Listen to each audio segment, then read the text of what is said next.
Welcome to Recently Logged, where every week we ask, did you put your name in the Goblet of Fire? Wow, that was something. My best vocal performance yet. Probably. Maybe. I mean, you broke all of our eardrums, so that's... Oh, right, yeah. So that's something. I didn't. I got a little too close to the mic. Well, hey there, guys. Hi. We're back again. Tired again. I woke up. I think he's a little more tired than I am. I woke up a very small amount of minutes ago. Yeah. So if I sound a little tired, I woke up why. like an hour ago. Wow. Okay, Micah. No one likes an overachiever. But hi. Wow. What are we talking about this week, What Micah? are we talking about this week, Robbie?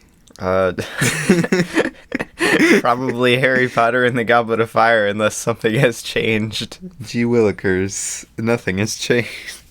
Wow. Okay. So, yeah. Do we wanna hop right into it? Yeah, I mean, why not? Micah? All right. I don't have anywhere else to be.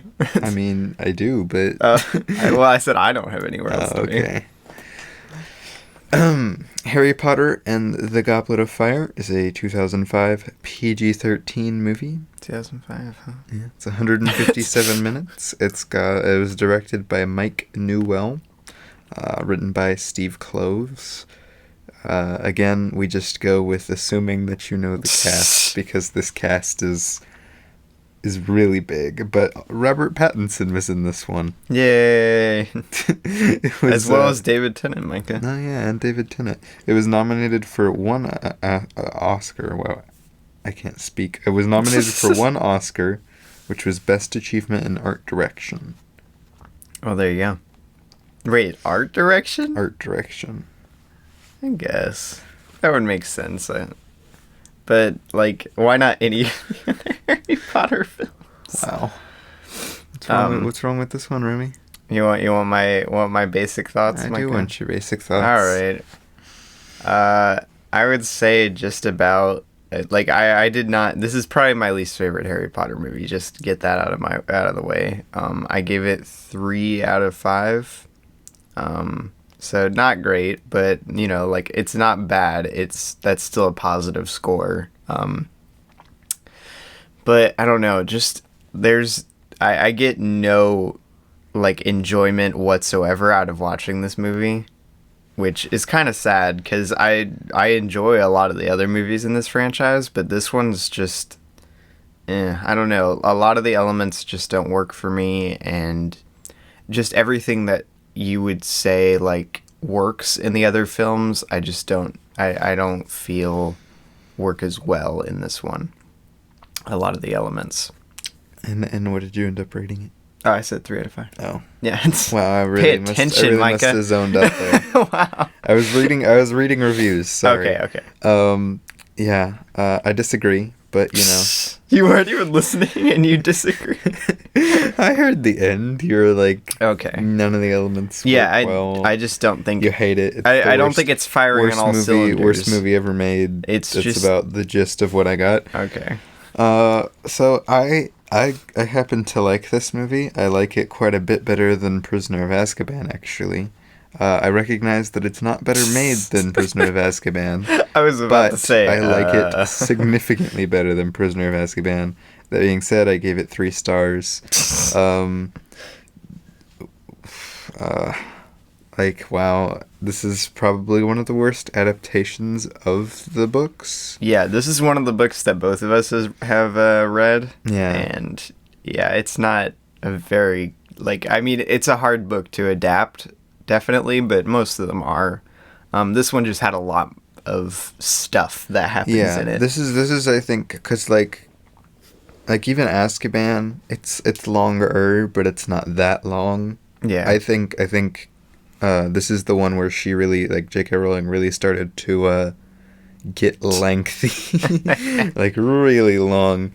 And I don't know, with this one you can really feel it because there's so much that happens in this story, and when you're watching the movie it feels like they cut out a lot. Yeah, no, especially in the first half of the movie, it just feels like in the editing room they chopped out a good like 10 scenes. And I'm sure this movie would have been like way, way too long if you would have left everything in, Yeah. because you can't just like take a book It and already feels throw it long. into, yeah, Like it already the feels movie long. already feels like, okay, is it going to be over soon kind Well, of. well, see, that's interesting because like we watched it 2 days ago, and I did not feel that. But then we watched it yesterday, and it was 40 minutes till we were done, and I was like, wait, what? I thought we were like done. No, no. So I don't know. I think it's really just experience, like whatever mood or whatever zone you're in, I guess, when you watch it. I don't know. Even back when I watched it the first time, like when we were first watching through the franchise, that's how I felt. Like, when is this thing going to be over? Yeah, I don't know. They just don't. This one doesn't have like the oomph that a lot of the other ones have. Yeah, because I like the idea of the mystery in this one. Like, I like it in the book. Yeah, no, this is one of And my favorite stories, just book wise. and I don't know. It's just like I'm totally just disengaged. Like the mystery isn't very like mysterious in this one. They just kind of they like bring up the bare bone elements of it just so they can resolve it at the end. Yeah, like But there's so much there for the story, like in the book and such, with like, you know, who put his name in the Goblet of Yeah. Fire, and like why is Mad Eye acting so weird? What happened to Barty Crouch? What happened to Barty Crouch Jr.?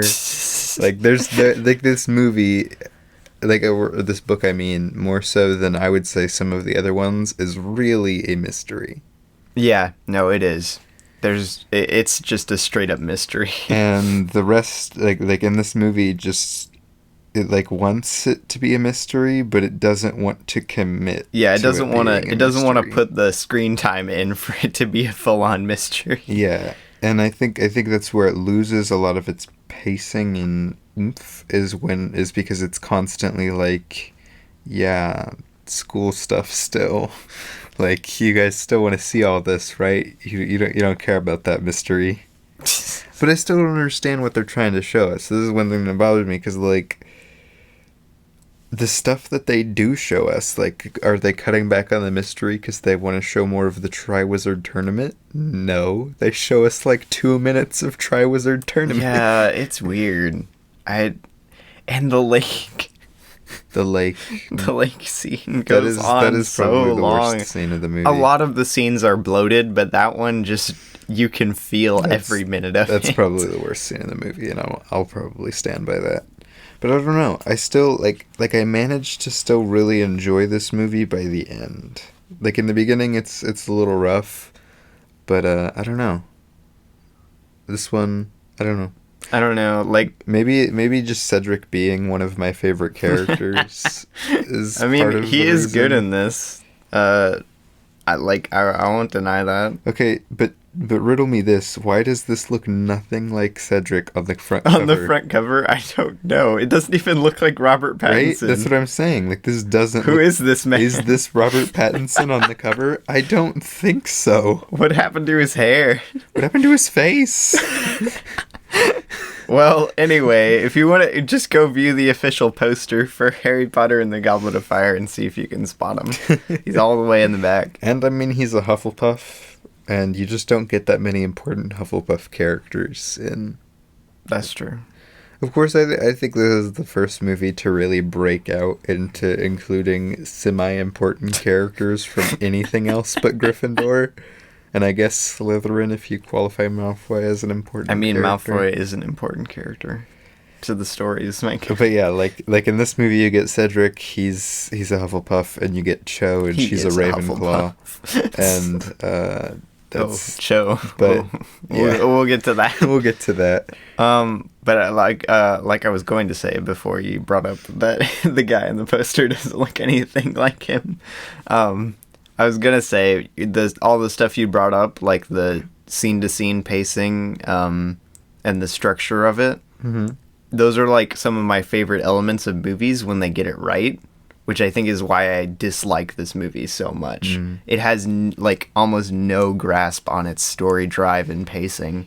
so I just get no joy out of watching it. See, I think my favorite element of movies is the story, and I still can't get behind Azkaban because of that.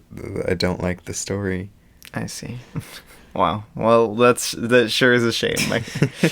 Well, anyway, that was the long basic thoughts, but, Yeah. Let's move into questions. All right. Do you have a question? I'll answer that question with a question. Ooh. Favorite scene. I'll just start off with that. Favorite scene. Start off with some positivity. Favorite scene. Oh boy. I don't know. That's hard. I just realized that thinking back, I don't really like any of the scenes. Yeah, there's not any, like, good scenes. Like, the scenes are fine, but there's not any, like... Oh yeah, that scene. You're just like, there's no scenes that just jump out. You're like, yeah, that was a well-written scene. Yeah, there's no, like, 100% scenes, but I guess I would just go with all of the stuff in the graveyard at the end. I like that. All right. Any particular reason why you like that? I don't know. It's got a really impactful moment in it. Like, That's Cedric, true. spoilers, dying.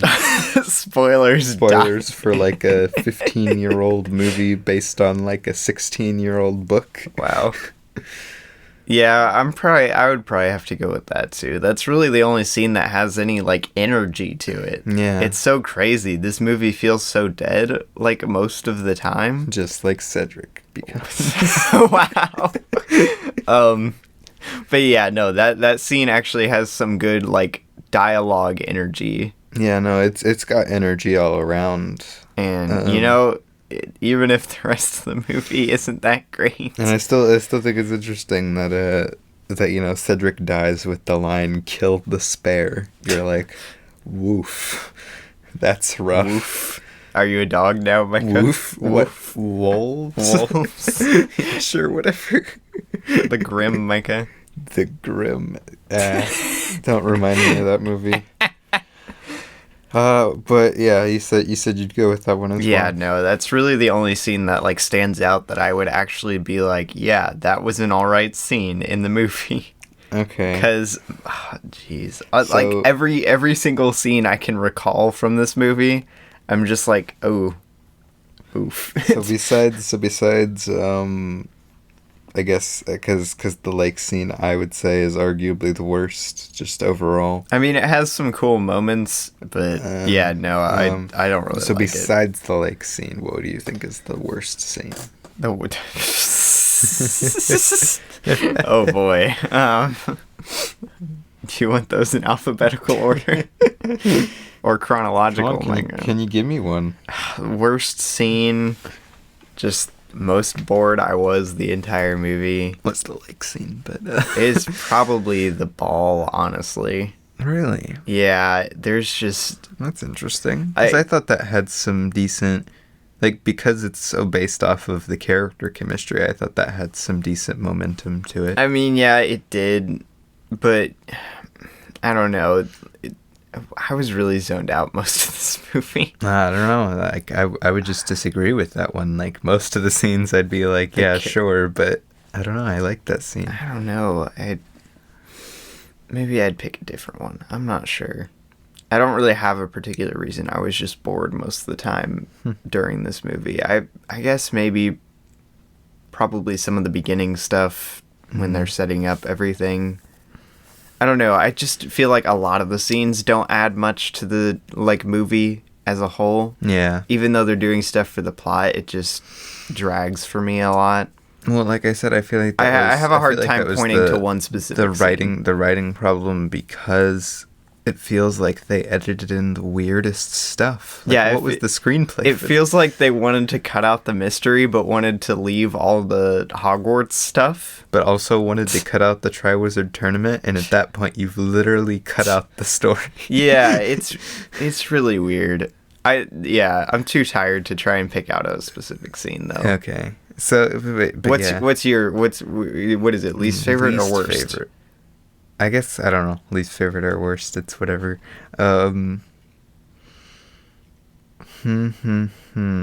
Besides the lake. Are any of the scenes even memorable enough for me to remember? I know, that's the thing. How do you still enjoy this movie? I can barely recall, 5 scenes from this, and I dislike almost all of them. Give me some of the scenes that happen. I can't think of any. You got the goblet stuff. Yeah. See, that scene has some energy to it, barely. You got the choosing of the goblet. We need to go further back than that. Further back? What happens before that? How does it start? The Triwizard Cup. Oh my gosh. Or the Quidditch Cup. Oh yeah, the Quidditch. Okay, there we go. I completely forgot about that. Worst scene, just because it was the most disappointing scene in Harry Potter history, is the scene where the Minister of Magic is literally like, this is the World Cup. The Quidditch World Cup. For Quidditch, yeah. And some of the most entertaining stuff from the previous movies. Everybody Quidditch. loves Quidditch. Everybody loves watching it. And then he's like, "Let the games begin." And then it cuts. We see nothing. No Quidditch. No Quidditch. Not a single bit of Quidditch is played. And that's really what I mean by they feel like they cut out stuff in this movie. Like right off the bat, you feel like, oh, we just cut out Quidditch. I guess no Quidditch then. And then like you get to like the first challenge, the dragon challenge. And he's like, with the cannon, Cedric, you go. Bah. Cut. All 3 other competitors have already faced their dragon. What? I wonder if, they didn't have a big enough budget to do all of the VFX stuff that would be required for the story. I don't know, man. Because it's so weird. Like, the stuff they choose to keep is so odd. It just seems like it doesn't affect the story at all. Yeah. Like, all of the, they don't keep any of the Triwizard stuff. So a lot of the character dynamics that are supposed to drive the main drama for the Triwizard Tournament just aren't there because they haven't committed any time to putting them in. Yeah, so here's the thing. I think it feels like you take the tones of Azkaban and shove them against the wild what-the-heck comedy of Half-Blood Prince. It's so weird. But then cut most of the story. I think I brought it up at the very beginning of us watching it this last time, was it has a weird tonal clash a lot of the time, and they don't do a great job at balancing it at all. Yeah, and he brought up a good thing, a good example of balancing tones well. He brought up the Sam Raimi Spider-Man movies. Which, if you don't like those, then yeah, fair I'm enough, not a huge fan of them, but one thing they do exceptionally well is balancing the comedy and the drama of the story. It's so good. And this does not. No. You go from Crumb, he's an artist. To people screaming, to people literally dying. Falling down dead 20 seconds later, and just nothing It's 4 lines afterwards, and nothing, no transition, no, you're just what? I think a lot of my problems with this movie come down to the directing of it, which part of that would be with the tone balancing, because the director has to direct how he wants the actors to go. See, I don't know. I think my biggest problem is really just with the screenplay. And I would love to read the screenplay sometime. I wonder how Steve Kloves originally wrote this. To see what the heck, did they cut this stuff? How much, if they chose to cut it in the editing room, or if they just cut it out entirely in the script. I feel like they would have had to cut it out entirely in the script, because I feel like they wouldn't have written a script that long. Because if they had all of the stuff that they keep in, and they add all of, the actual plot of Goblet of Fire, it would be 4 hours long. Probably even longer, over 4 hours. But they needed to commit to cutting. I don't know. This one's a weird one. This is honestly one of the weirdest to talk about movies in the Harry Potter franchise. Yeah, I'd say that. What was I going to say? Oh, I had a really good thought. A real insightful thought. I had a question, because I was going to ask a question. All right. Why do you think they made the two schools that come to Hogwarts all boys and all girls when they weren't like that in the book. I don't know. I don't know who made that creative decision, but I don't like it. What? Why? And then I don't know. A lot of the school stuff, like the other schools, they just feel thrown in there for some reason. Right? Like it's there in the book, and it's really big in the book. Yeah, it's like a whole big the other wizarding they schools. have to live with these other people from the school for the year. And you just see like none of that. It's like they don't exist until the Triwizard Cup comes. Until they actually do the games. They sit in their tiny box in the main hall, and then you just don't see them. Like you'll see them like walking around, sure, but you just don't. Yeah, see them. It's one of the many elements that feels like it's just there because it has to be because the book had it. Yeah, but like. With that, it had to be there, right? But like, why are they all girls and all boys? Depending, I could not answer that question. What was Steve Kloves doing? Go ask either the screen, whoever was in charge of that creative decision. Go ask them. And then, if you have just read the book and you haven't watched this movie, when they come in, when they're introduced into the main hall. It's a wild time. The girls come in, the French girls, and they're like, yeah. Why are they all French? Is that in the book? No, it's a French school. Okay. I'm like, why is everyone French? It's a French school, but they're open to anybody, unlike Hogwarts, which is only open. They to come England. in with butterflies, Micah. But yeah, they come in and they're like, and there's like doves and butterflies, and they twirl around. And then the guys come in and they're like, staffs, slam, fire, dragons. It's like Last Airbender, Fire Nation, right? Like it's so what? Like this was I was genuinely like, what? The first time I watched this movie, I was like, what the heck? What is happening right now? And I still remain like, what the heck to this day? I don't understand. I don't know. I don't know what was happening during this movie. Yeah. Wow. Oh, right. I remembered my insightful insight from earlier. What was your insightful insight? The scenes they cut out, it feels like they've bloated out a lot of the scenes they kept in to fill the runtime more. Yeah. And that's why it feels so dead. This movie feels so dead. I wonder something there. I wonder why they cut all of the rest of the Triwizard Tournament activities, but really, like, the last two. Yeah, because there are more, aren't there?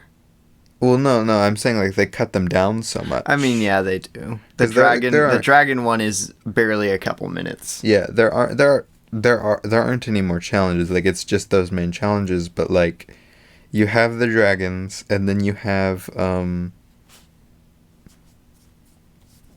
What is next? What do you have the lake? Yeah, right? No, it's just the lake. And then you have the maze. So yeah, it's just the three challenges, but what am I thinking of? What did they yesterday? I don't know. But why did they cut the dragons down? And I really do wonder if it was their budget. Yeah, but then, like...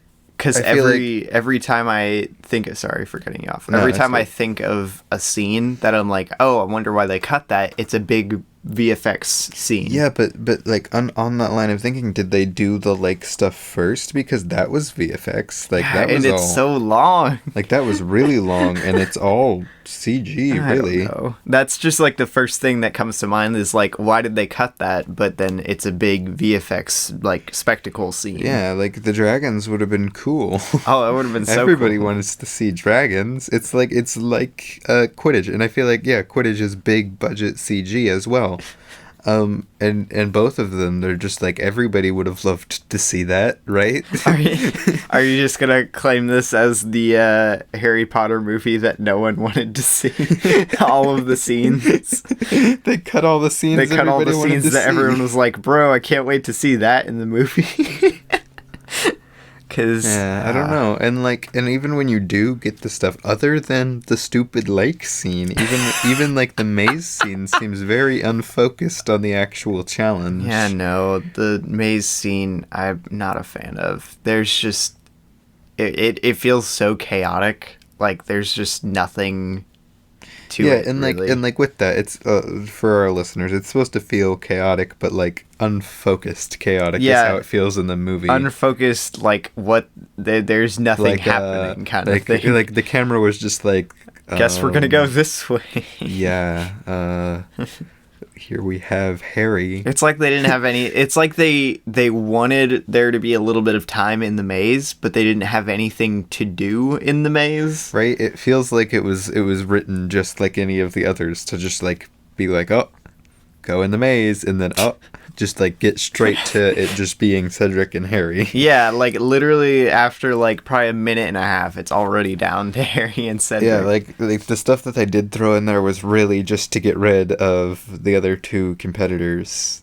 Yeah. And like just get it down to Cedric and Harry as fast as possible. I don't know. Dang, man. I just picking apart this movie is what it is making me want to lower my rating. But honestly, like as many problems as it has, I still enjoy it more than Ask, which this surprises me. Like this isn't something that I'm actively trying to do. I'm not just like got to hate Azkaban. Azkaban because it's Alfonso. Yeah, like I'll like I don't like Gravity, but I'll like an Alfonso movie if I like an Alfonso movie. I don't care. But like I don't enjoy Azkaban, and I do enjoy this movie.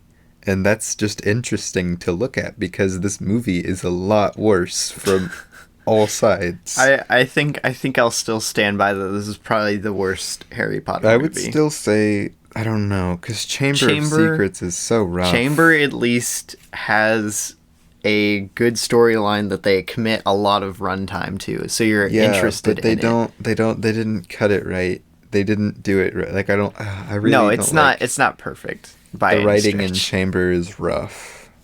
But at least you get Lockhart, Micah. Lockhart is very. I will take a Lockhart very over redeeming- Mad Eye Moody any day. What? Okay, I like Mad Eye. All right, Moody on a the lot. Mad Eye Moody, Micah. Like give me Lockhart and Mad Eye Moody at the same time. How do you feel about how they handled Mad Eye Moody in this movie? You know, I think they did a fair job. I wish they would have had a little bit more set up to the fact that he's Barty Crouch Jr., but again, that's because they cut all of the mystery out of the movie, so... It's so odd, because in the book, everyone's like, oh, he's acting so strange. Right? In this movie, no one mentions that this is, like, out of the norm for him. Even all of the teachers are like, he's a bit odd. A little bit more mad than usual, right? But it just, in this movie, like, they're just like, yeah, okay. You're like, yeah, okay, he's Mad Eye Moody. He's Mad Eye Moody, and you're just like, okay, I guess this is how he acts most of the time. Yeah, like, because we haven't seen him in anything else, we don't know anything about him. He just comes in and they're like, it's Mad Eye Moody. Wow. He's crazy. Dude, I was legitimately like, I had no clue the first time I watched this that it wasn't Mad Eye Moody. Because, like, no one brings up that he's acting weird at all. Yeah, and there's no good setup for the fact that it could even possibly be Barty Crouch Jr., because you don't know who that is. Like, you see his character, sure, but you don't know who Barty Crouch Jr. is till, like...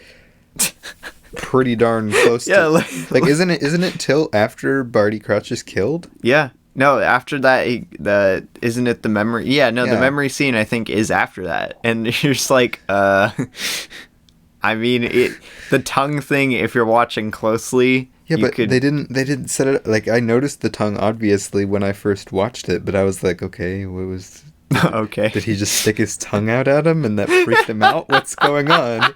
Because they don't tell you. Like, they don't give you any setup to the fact that Barty Crouch Jr. is a thing, or that and he doesn't have enough screen time with the little, like, before to even notice that he has the little tongue twitch thing. So, like, you just see his tongue twitch and you're like, okay. Every scene in this movie is in a rush to get absolutely nowhere. So, like, I don't know. Like I really like that story. Like the story. Yeah, no, I love the mystery of the book. I of liked Mad this Eye book. Moody and everything. But it's just weird, and like they don't set up like the polyjuice potion very well. Yeah, like they do set they it mention up. it. Like Snape's all like, if you're stealing from my stores again, a couple drops may end up in your pumpkin juice. Pumpkin juice. I think this movie has the most recorded uses of the words pumpkin juice. Probably. Of any of the Harry Potter movies. And it was never, because I watched a lot of these movies before I ever read the books, and it was never explained that pumpkin juice is just what they drink. So they're like, pumpkin juice. And I'm like, what? Pumpkin juice? Because like, Seamus at the beginning, he's like, what do you suppose he's drinking? I bet it's not pumpkin juice. Harry replies that, right? Yeah. And I'm like, what? Why would it be pumpkin juice? But yeah, like, I don't know. They set up all of the mystery elements way too late, and in some circumstances after it would even be useful to know. Yeah, like, I get, there's almost no dramatic tension in this movie, and that would have at least helped a little bit if they would have invested some actual screen time to the mystery of it. Yeah, and because they set up that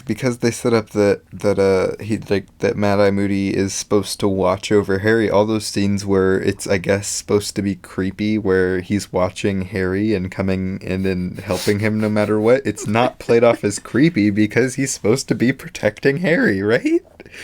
I don't like, that's know. what I always got. Like, those scenes where you just see him, like, just watching Harry, I'm always like, oh, yeah, because, you know, yeah, no, he was told to protect Harry. It hardly ever feels menacing, or if it does feel menacing, you just write it off as, oh, that's Mad Eye for you. That's old Mad Eye. That's old Mad Eye. I don't know. Because once again, they don't set up, like, that this is out of the norm for Mad Eye Moody. Mad Eye Moody, I like his character, though.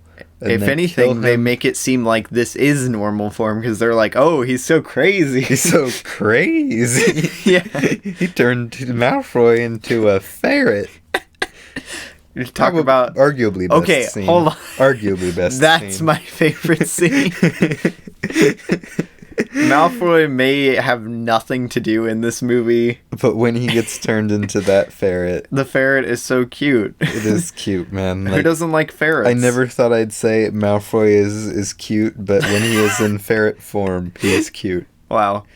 Okay, guys, if you're listening to this on the day it came out, go to Recently Log's Instagram, because I always make episode like posts, art, the episode art for the story, and you can see Malfoy as a ferret on our story. And he put a Slytherin scarf on him. I put the Slytherin scarf on him. So it's beautiful. So yeah, if you're listening to this the day it came out, go check that out, and I'll post it. I'll reply to the tweet with that as well. Okay. Do you have another question? Because I have another question. No, go ahead and do yours. I don't have one right off the top. So Cedric is one of my favorite characters in Harry Potter. What do you think of his just lack of screen time in this movie? This is the only movie he's in, and he's not in it very much. Oh gosh. Your favorite, one of your favorites. Like he's very close to just like from the books, and I like Robert Pattinson, so like he's. Oh right, you're a Hufflepuff. And yeah, I'm a Hufflepuff. Wow. I literally spent $40 on a Hufflepuff scarf and $60 on Cedric wands. So you spent $100 on Hufflepuff merch. Micah. I did. Yeah. That seems like a questionable financial decision. It was worth it. Okay. You just need to go to Universal. What do I think of You'll Cedric? understand. But yeah, what do you think of Cedric in the movie? He just feels underwritten or underused. Yeah, so specifically like him and Cho. Like just talk about those two characters, because those are important side characters in the book. Yeah. I don't know, man. Like what's his face? I just forgot his name. Who? Like we've literally been talking about him Who? Robert Pattinson. Oh, Robert Pattinson. I just forgot his name. Like I just blanked entirely. Wow. Him, they like give him the occasional thing to do throughout the movie, but I just never have felt invested in him. Yeah, which sucks because he really is one of my favorite characters in Harry Potter. He's a very interesting character, and he's very cool in the books. And this is supposed to be like his death is supposed to be really, really more so than anything in Azkaban. His death was supposed to be like the big turn of the like this is halfway through. This is supposed to be like the turn of tone. Even more so than Azkaban. Which, I mean, it is really dark when he dies. Yeah. But this is supposed to, like it's supposed to mean a lot to Harry. And it hardly means anything to us because, like, outside of them just being like... Occasionally like hey, Cedric. You like dragons? Dragons. And then he's like, hey, Harry. Bathtub. It's a good place to take a bath. And I really was worried watching the movie that he was just gonna be like not explain to take the egg, just be like the prefix bathroom. It's a good place to take a bath, and then just walk away. It just cuts to Harry like taking a bath. He's like, I don't get. He's like, this is a good place to take. This is a good place to take a bath. Cedric. Thanks, Cedric. Oh wow. But yeah, as for how he's handled in the movie. Like I said, just he doesn't really get you emotionally invested like he should. Cho is depressing too because he's supposed to a lot. He's supposed to be anchoring you emotionally. Yeah, he's practically the emotional core of the movie. To Harry, because Harry's supposed to be like this is supposed to really in the book. It really tears him apart when Cedric dies. Yeah. Because Cedric like.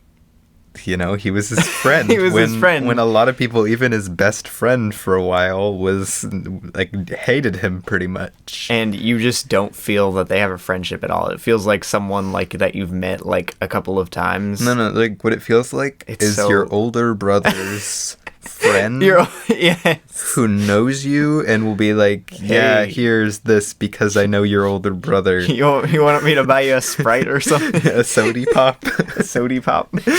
Yes. Is that what Cedric said? You want me to buy you a sody pop? And, like, it doesn't feel like they have a good relationship. Like and they start to, like, feel like they're gonna set it up in the beginning because it's like, you know, Cedric helps Harry up. Right at the beginning of the movie. But then, like, they leave, they don't talk to each other, they're at school, they don't talk to each other. He puts his name into the Goblet of Fire, they don't talk to each other. The people are chosen to go. Harry pops in, they don't talk to each other. Then the first thing happens, and, like, I guess out of obligation... Like, I don't know why Harry... Like, motivation-wise, I'm not sure why Harry tells Cedric in the movie. Like, I get it in the book because they're friends at that point. But, like, in the movie, he's just like... Hey. Yeah. Dragons. What? Yeah, and as for Cho... who is criminally underused in the franchise. Cho is such a good character. It really is a shame that this movie just kind of like sets up her existence, I guess. Yeah, but even the next movie doesn't do much with her. No, like she gets hardly. It feels like she's just included in these movies because she has to be because she's in the books. It feels like the franchise doesn't want to commit really any time to her. Yeah. And when it does, it's like, okay, yeah, this is her scene. Now let's keep going. Yeah, and it's like awkward chemistry that's literally not gonna pay off hardly at all. Like, they're gonna cry kiss in the next movie, but then they're gonna be like, no, we're over it. We're gonna cry kiss in the next movie, but no, we're over it. And then the next movie after that, Ginny's just gonna be over here like, open up you. Open up you. Oh no. Oh no. That might be the most cursed scene in any of these movies. That might be the most cursed movie of any of the movies. Half-Blood Prince, I love it. I love it to death. I will say, but it's whack. I thought Half-Blood Prince was the worst in the franchise, and I'm not sure how. after watching this movie again, and I watched Half-Blood Prince like probably a couple Prince weeks is so ago. fun. It's such a fun movie.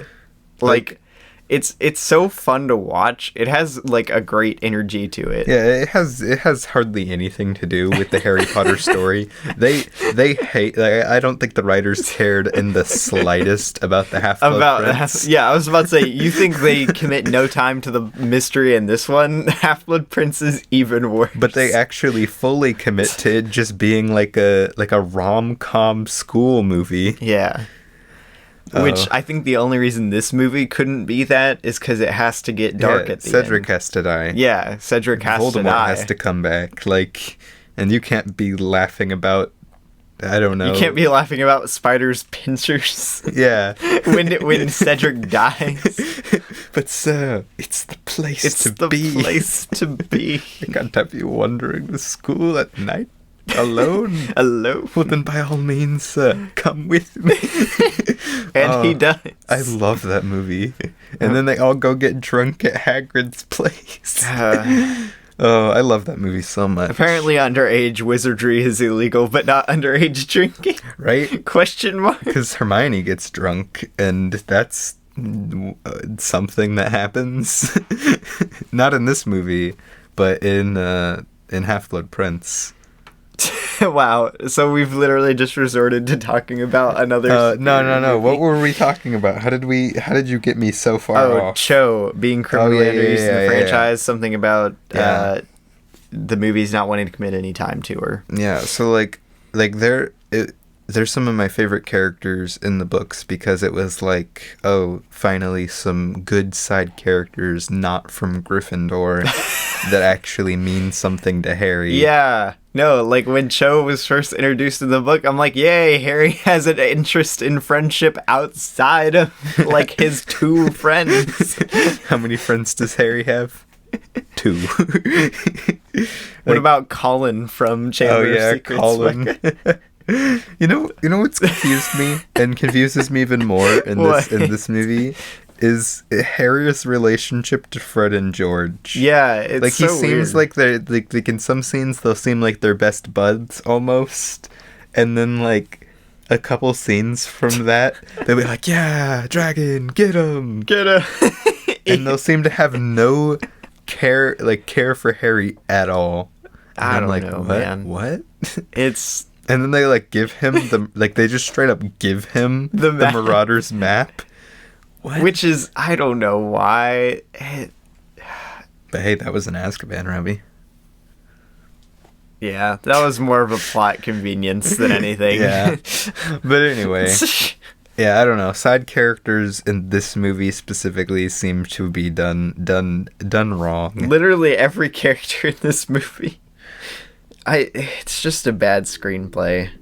Yeah. Either that or they cut the good screenplay down to bad. Yeah, I don't know. I want to read this thing. Yeah. Like Steve Kloves. I'd be interested in reading Steve like the Kloves, first if draft. you're listening to this, Steve Kloves, just send me an email. If you're listening to this, Steve Close, you think he's one of our 9 listeners? Whoa. Like I said, you keep on saying 9. We have 10 now. Okay. 10 estimated. But yeah, Steve Kloves, just send me the screenplay. I trust that you're a good screenwriter. I like most of your Harry Potter movies. So just send me this one. Heck, you could even send me you could even just call Just me. send me all of them. And just be like, Call hey, you it and read this it is- one line by line. Just dude. be like, hey, this is why this movie sucked. You just call up, hey, this is why my movie sucks. Is that what you're gonna do? Is that what you But do with your still- short but- films, Micah? Yeah, that's what Hey, this is why my short it films really. suck. I mean, honestly, Wow. I'll do it. I'll do it. Citrus- Micah's like, I can admit that. Yeah, I can admit that. A Letterboxd reviewer who was a Letterboxd Pro user gave it 2 stars. I'll Heyo. take that. 2 stars is not bad. That's 2 stars. That's a 4 out of 10? That's 2 stars for something I literally wrote, directed, and acted in 3 hours. Yeah. I mean, I like Citrus more than that. I think I gave it 4 stars. Yeah, I didn't rate it. I think it's a solid concept. No, I think it's fun. I think it's a solid concept, solid execution. Still think it's the funniest thing that somebody like that I don't know gave it 5 stars. Just no relation to you whatsoever. They just watched it. Like and Haley like, gave it 5 stars, and I'm like, that's fair. That's Haley. Like, wow, that's Haley for you. But like, then I just went on there, and I'm like, wait, what? It was like, oh, well, that's Haley. Must dismiss her opinion on film. No, I'm not dismissing. I'm just saying, like, I know she likes it. Like, okay. That's like, all right. But she knows me. She knows. I don't know. So when I gave it 4 stars, it doesn't count because I worked on it. Well, you're not. I did unbiased. I did the cinematography and I guess art direction? Question mark. We sat there for like 5 minutes trying to figure out how we'd do one shot. And then it was just like one shot, you know? We did so many takes. We probably did like 40 takes of that shot. We spent like an hour shooting this thing. It's like a minute long. Okay, guys, go watch Citrus. It's a superior film in every respect to Goblet of Fire. Wow, well, I don't know about that. Okay. Honestly, better lighting than Goblet of Fire. Man, I want to make a short film again, but I want to make like a real short film, like one with a story. Oh, so you're saying ones without stories aren't real short films? Yeah. Wow. I want to do. Dang. I want to do like a 15-minute. But wait a minute, Citrus has a story. I mean, yeah. A clear 3-act. Well, not clear 3-act. There's no structure. I wrote that thing while we were doing the dishes. Barely. You barely even wrote it. It was in the screenplay app. I wrote it. I was like the hand. The screenplay app? Is there a screenplay app? I use for all you screenplay people out there. I thought you were to say screenplayers. For all you screenplayers out there, I use Celtics. Micah, everyone uses Celtics unless they use Final Draft Mobile. But that costs like $40 or something. I don't know. I like this. I have some good screenplays actually on here, like some that I've written that I couldn't make because of budget and acting reasons. You should just act in every role, Micah. What? But I wrote like a big action fantasy show. Oh boy, just a whole show. Well, I wrote the first 2 episodes. I haven't finished. Okay. Is that it? Yeah. Wait, are you pulling up Citrus's screenplay? Well, I was going. This is completely off topic. Okay, do you want to wrap up our thoughts on this? Do you have any more questions? I was going to, but I can't find my password. No, I don't have any more questions. I forgot my password to Celtics. Oh my gosh, all of his wonderful screenplays have been lost. Gone. Hey, I did a read through of the first episode, like with a couple people of the first episode of the TV show, just to ask their opinion on it, and they liked it. Wow. Did they like the editing, Micah? What editing? It was a screenplay. Okay, I know. Anyway, I have such a hard time reading screenplays with like the rhythm that it's gonna have in the movie, because I can't hear it like in my mind. Because my screenplay, especially for that, is a lot of action stuff, like stuff, not a lot of dialogue. Mm-hmm. And it's so editing and stuff will be very important. Yes. Yeah. But yeah, closing thoughts on Goblet of Fire. I enjoy it, but it's definitely got a lot of problems, and I think a lot of the root of the problems in later movies stem from this. Like a lot of the just forget about plot and side character mentality started here. Yeah, as the books got more bloated, the movies lost a lot of their focus on. Yeah, which you can't attribute all to screenwriting and to everything. Like the books get exponentially longer. Yeah, they really do. Like the last book, even split into 2 movies. I don't know how they got it all in there. But yeah, I still enjoy it. But it's like mid to low tier Harry Potter for me. My closing thoughts, I just dislike everything about this movie pretty much. Like, there's some cool elements to it that I'm like, oh yeah, that's kind of cool, I guess. Mad Eye is aesthetically pretty cool. We forgot to mention his animatronic eye, which is really awesome. Oh yeah, I was gonna say, I'm behind the microphone, so I don't know how well you can hear me. But I was gonna say, his eye is practical. It's animatronic. It's so cool. And I love that. So cool. Okay, but yeah, it's like I said, there's a couple elements I like, but I am so dead bored this entire time, like the entire time watching this movie. I get nothing out of watching this, which really sucks because movies can be very impactful and very, like emotionally driven a lot of the time. And a lot of times that's like the purpose of the movie, and to have some impact. I really just enjoy technically great filmmaking, just watching it. And was this not that? I just get nothing out of this movie. I'm so bored every single scene. I can't even. I don't even see myself turning this on in the background at any time in the future. Wow. I just probably won't watch this again. Intense words. So yeah, I think I'm gonna lower my rating to a 2.5 after thinking about it, because it's just technically it's still all right as a film. But I just disagree with like almost every creative choice they took, and I just get no enjoyment out of it. Fair enough. Probably low tier. Maybe. Oh wait, I already said it's the worst Harry Potter movie. Okay, so now we're gonna do our Harry Potter specific thing that we're doing, where we're adding together our ratings, and recently logged as a whole is ranking these. But unfortunately, what that means is if you lower your rating to 2.5. That means we get 5.5 stars. 5.5. So that puts us at the lowest of all of the movies so far. What's the other one? Chamber, yeah. Yeah. So we have Goblet of Fire, 5.5 for recently logged. Chamber of Secrets is a 6 for recently logged. Philosopher's Stone is a 7.5. And Prisoner of Azkaban is an 8.5. Yes. Dang, man, I just want to watch Prisoner of Azkaban now. Can I go watch Prisoner of Azkaban? So yeah, we'll see how this ranking goes. We're halfway through, so oh boy, 8 more weeks and wait a minute, hold on. What do we have left? We have Half-Blood? No, we have Order of the Phoenix. Okay, Order of the Phoenix. That's Prince, what I'm forgetting. Deathly Hallows Part 1, Deathly Hallows Part 2. Yeah, I was forgetting about Order of the Phoenix. Yeah. What even happens in Order of the Phoenix? A lot. I like Order of the Phoenix. We'll get to that 2 weeks from now. All right.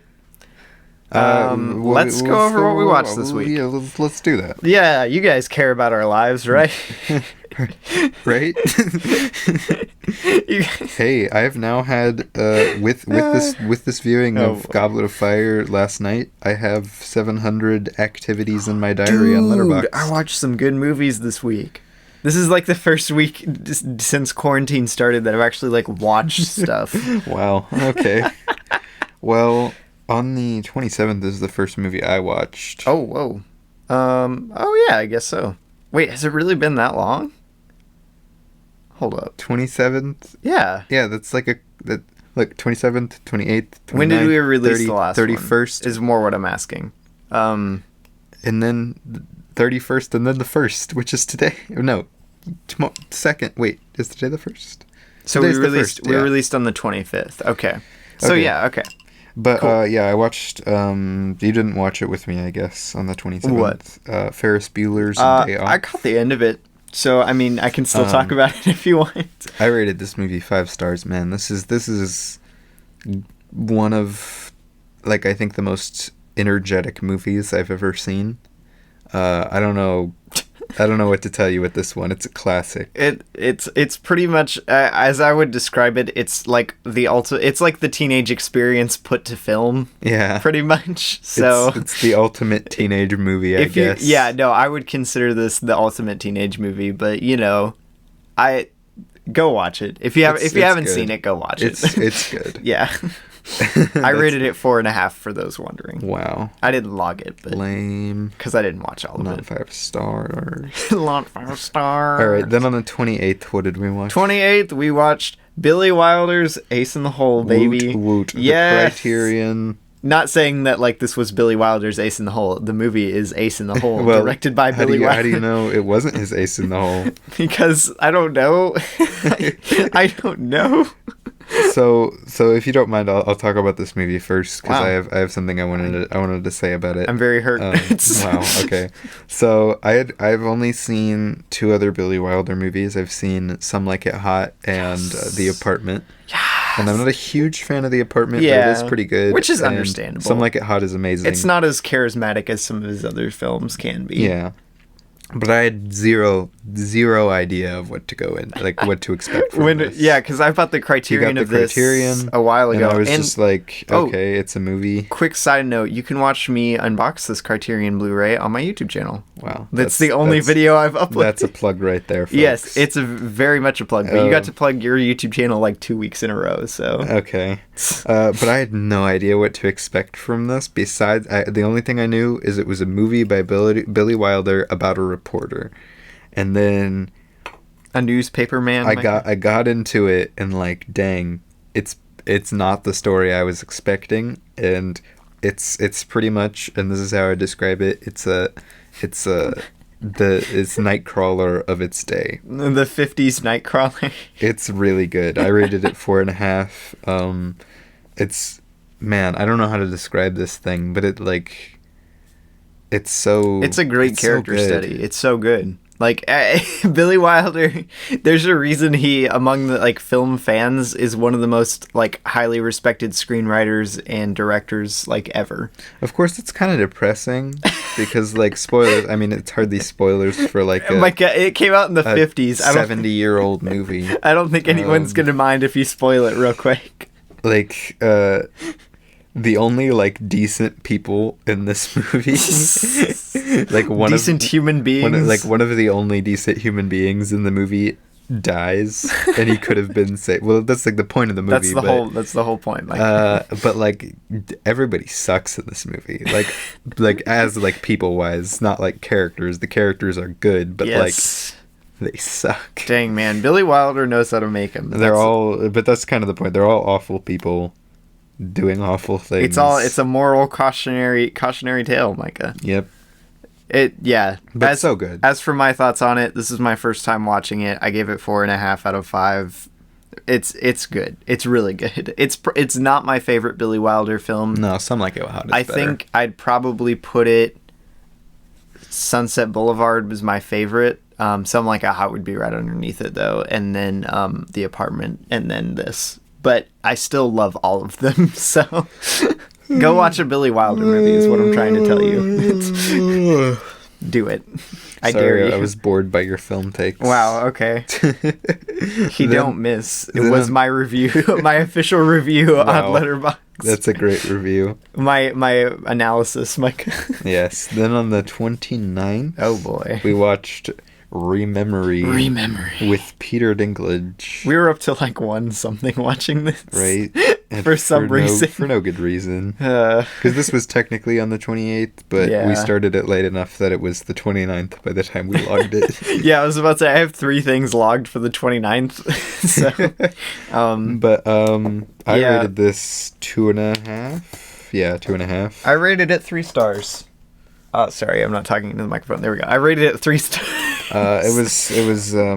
It was pretty rough. Came out in 2017. It's indie. It's you can tell it's indie. But it's an interesting concept for a movie, like most indies that are kind of meh are.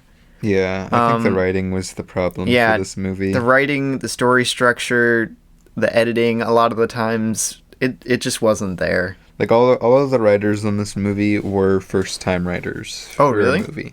Yeah. Well, that makes sense, I guess. And I think the director was a first-time director too. This was a debut. I think 2017. Because Penelope, that came out 2006. Oh no, never mind. That's way older. Jeez. I did. Wow. Dude, go watch Penelope. Shout out. Don't. Shout out to Penelope. But I mean, it's got James McAvoy. Yeah. But like, it's rom-com James McAvoy. Yeah. We don't talk about that one. Oh boy. But not much to talk about. It's all right. Not bad. I wasn't a fan of it really, but hey, wow, that voice crack. But hey, for all you Guillermo del Toro fans out there, And, if you watch his very obscure TV show that he doesn't even direct, he just, made the concept for gosh. Troll Hunters, which, by the way, I do fully endorse season 1. Yes. Go watch Troll Hunters season 1. It's on Netflix, guys. It's a Netflix original. It's a Netflix original. I don't know It's about good. season 3. Season 2 was meh. But season 1 is pretty good. But the guy who voices Jim Lake Jr. is a character in this, and that's all I could hear because his voice sounds exactly the same. See, I wouldn't have been able to peg him. Like, if you would have just asked me whose voice is this, I wouldn't have been able to tell you. Because it sounded different enough to me that I wouldn't have recognized it. Dude, if you would have just said for the glory of Merlin, he would have sounded exactly like Jim Lake Jr. Guess, but still. But yeah, that's all I really have to say about there's Her not Memory. much to say. It's all right. Also on the 29th. Wait, what? Also on the 29th? Oh, wait. Should I do what I watched first? Yeah, I forgot you watched that while I was gone. I did. I finally watched it. Sorry, I was at theater while you were off learning choreography. While you were off doing theater, I was learning the arts. Watching Robbie. literal art on my screen. Guys, I watched Loving Vincent for the first time. It came out in 2017. It is literally so good. Like, I don't know what I was expecting. It's the masterpiece in its time. It's really, really good. Like, just go watch it. If you haven't seen it before, it's a for those who don't know what it is, it's a animated movie about the death of Vincent van Gogh. But there's something real cool about the animation. I'm getting to that, Micah. Every single frame in this movie is hand painted. Which is insane. It's literally insane. And now you may have seen stuff like this before, theoretically, something like Boy in the World is all hand drawn. Yeah. But it's so minimalistically hand drawn. This is full on. It's so crazy. It's literally Van Gogh art style painting every single frame of this movie. It literally, I can't describe the pure cinematic joy of just someone walking down the street when everything is painted. Because the background is constantly shifting and changing. It looks so cool. Yeah. I kid you not. This movie is awesome. I'll watch it someday. It's probably my favorite thing I watched this entire... maybe all of 2020. I'm not sure. As much as I liked Ace in the Hole, Loving Vincent is just artistically so up my alley. What about Peanut Butter Falcon? Wait, was that this year? That was this year. Oh my gosh. We're almost halfway through. It felt like a lifetime ago. Robbie, we're almost halfway through the year. What is happening this year? We watched Fantastic Mr. Fox this year. Okay, no, but this is my favorite, first watch. I watched Lost City of Z this year. This is my favorite first watch of this year. We first watched Norm of the North this year. No! That's where it all went wrong, Micah. After we watched Norm of the North, the year just started going okay, here we go. wrong. Picked it off with John Mulaney. Okay, Micah, we don't want a rundown of every single... We watched Inception. But that's a rewatch. Paddington 2. No, I'm just saying this Hunt for the Wilda People. Go watch Lost Loving City Vincent. Z, It's on Newsies Hulu. Ad Astra. It's on Hulu. Mission Impossible Fallout. Jojo Rabbit. Okay, let's keep going. We first watched Jojo Rabbit this year. No, I liked Loving Vincent more than that. Anyway, also on the 29th, we watched Invasion of the Body Snatchers, but the 50s version, right? Yeah, 56. Honestly, kind of disappointing. Really? Yeah, I was expecting cinema, and I got... You were expecting, Romeo's Night of the Living Dead or something? I don't know, yeah, I guess. I was expecting something, really genuinely influential cinema. Yeah, But no, I mean, it's a solid film in it was in a lot of respects, but, I gave it 3 stars. I think I gave it 3.5. It had some, pretty good cinematography for its time, too. Yeah. Honestly... If I had to say something about it, I would probably say it does a better job handling the dramatic tension than I thought it would. Because a lot of the movies back then just are kind of oh no, something's happening. But, oh no, something's happening. I would watch that movie, just, oh no, something's happening. It's like the introvert's worst nightmare, Micah. Wow. But yeah, I don't know. It does a good job handling dramatic tension, I will say. Yeah. Especially for like a mid-50s. I guess I'd agree with that. I don't know. I just wasn't a huge fan.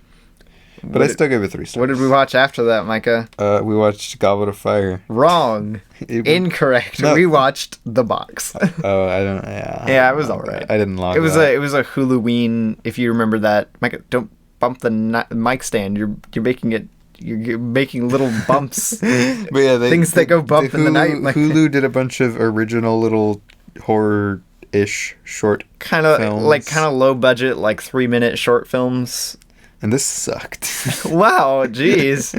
I thought it was all right. It had no tension. Yeah. The one thing it sells itself of having tension, it has none of. Had cool cinematography though. Yeah, and I bet which they sadly didn't help add to the tension, but it looked cool. I bet they spent all of their budget on that stupid camera setup that spun around.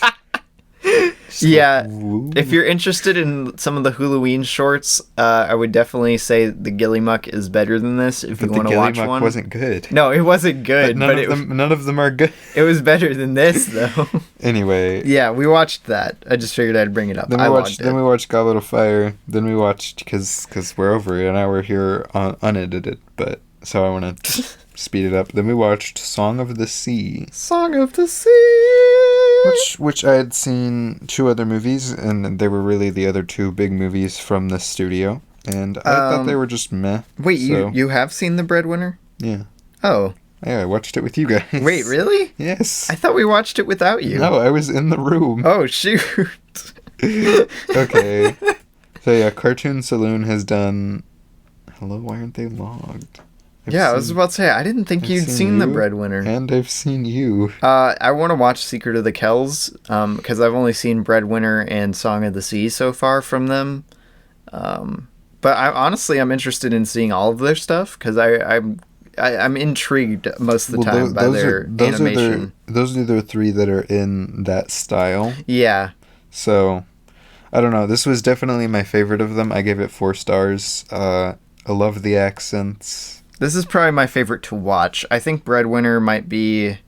Well, I don't know. I don't know about better, but it's definitely different. This one's a lot more like...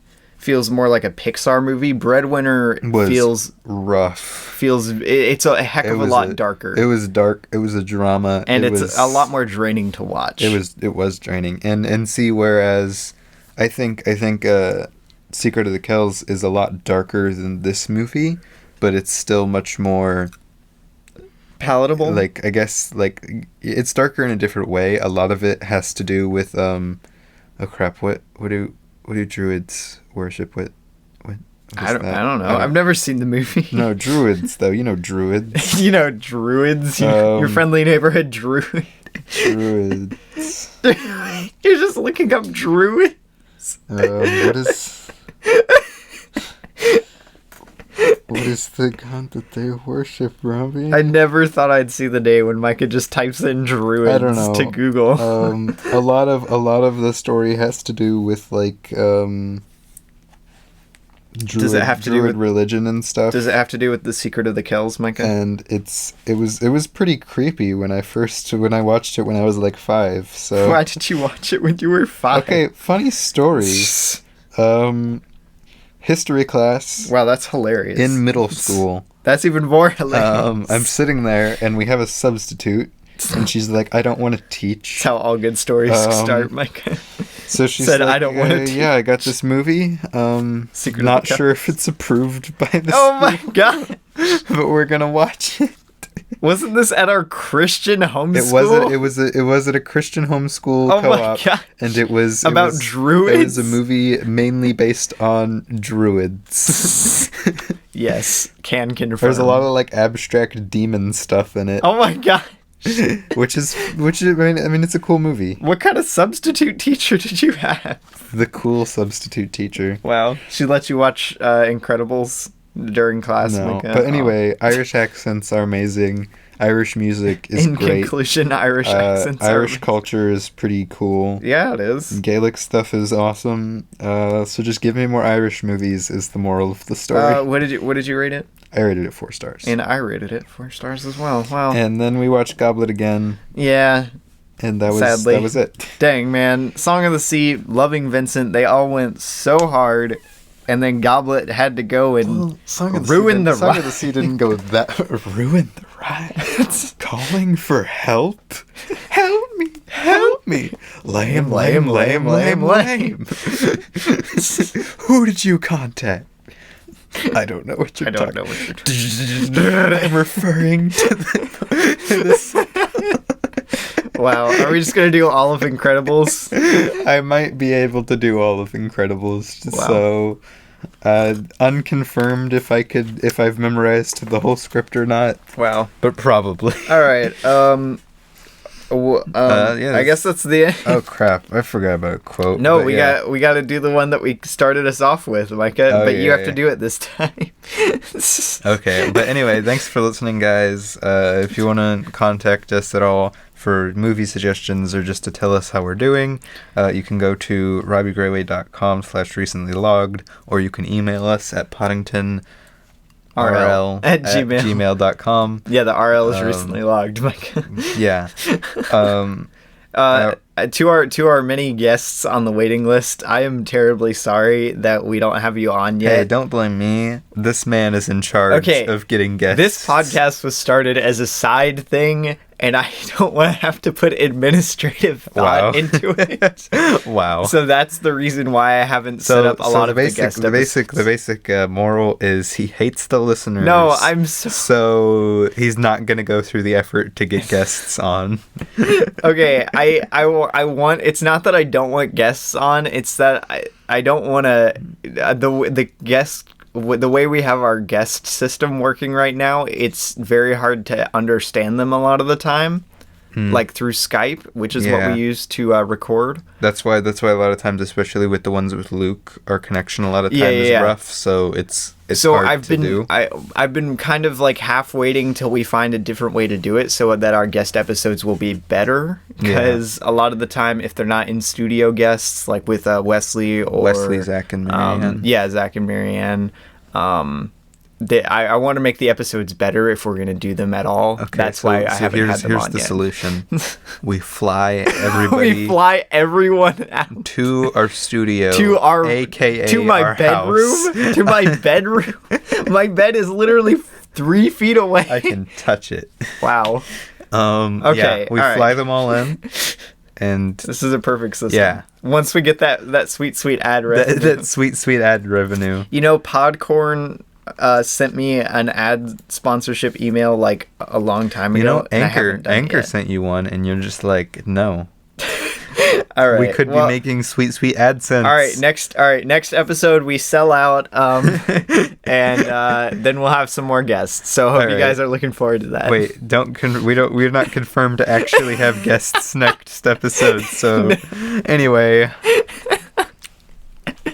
All right. Here we go. Did you put your name in the Goblet of Fire? You know, we didn't even talk about that line. Just another mediocre scene in this less than mediocre movie. Well, no, that's just the guy didn't read the books, so he didn't know how to play it. But I mean, the director should have told him. Like, hey man, hey man, just give me back the hat.